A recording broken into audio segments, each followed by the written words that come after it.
I കോഫിയാണ്. ഇനി റംസാൻ വരികയാണ്. പല ആളുകളും ചോദിക്കാറുണ്ട് ഐ കോഫി എങ്ങനെ റമദാൻ മാസം കൊടുക്കുക എന്നുള്ളത്.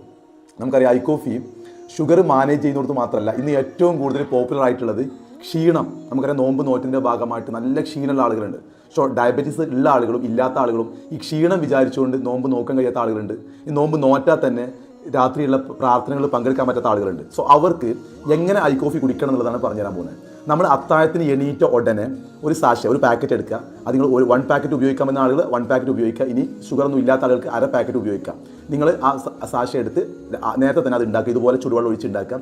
കുടിച്ച് കഴിഞ്ഞ് ഒരു അരമണിക്കൂർ കഴിഞ്ഞാൽ നിങ്ങൾക്ക് അത്താഴം കഴിക്കാം. അത്താഴം കഴിച്ച് കഴിഞ്ഞാൽ ബെനിഫിറ്റ് എന്ന് വെച്ചാൽ നമ്മൾ കഴിക്കുന്ന ഭക്ഷണത്തിലെ എക്സ്ട്രാ ഗ്ലൂക്കോസ് നമുക്ക് അത് ക്ഷീണം ഉണ്ടാക്കില്ല. സോ നമ്മൾ നോമ്പ് നോറ്റ് കഴിഞ്ഞാൽ ആളുകൾക്ക് ഉറക്കം കൂടാറുണ്ട്. ഈ അമിതമായ ഉറക്കം വരില്ല. അതേപോലെ തന്നെ നിങ്ങൾ നോമ്പ് തുറന്നതിന് ശേഷം ഇഫ്താറിന് ശേഷം നമ്മൾ രാത്രി പ്രേ ചെയ്യാൻ പോകാറുണ്ട് എഷാ സമയത്ത്.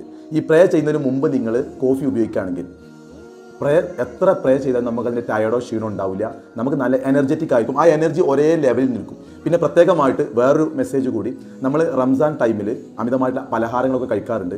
സോ അങ്ങനെയുള്ള കാർബോ അടങ്ങിയിട്ടുള്ള പലഹാരങ്ങൾ, അതുപോലെ മധുരം അടങ്ങിയ പലഹാരങ്ങൾ ഒന്ന് കുറക്കുക എന്നുണ്ടെങ്കിൽ നമുക്ക് ഒന്നുകൂടി വളരെ എനർജറ്റിക് ആയിക്കൊണ്ട് നമ്മുടെ ഹെൽത്തിനെയും നല്ല ഒരു നോമ്പ് കാലമായിട്ട് നമുക്ക് ഈ ഒരു വർഷത്തെ നോമ്പിനെ മാറ്റാൻ കഴിയും. സോ ഐ കോഫി ഉപയോഗിക്കുക, കൃത്യമായിട്ട് അതിൻ്റെ ഗുണം ഫീൽ ചെയ്യുക. ഓക്കെ.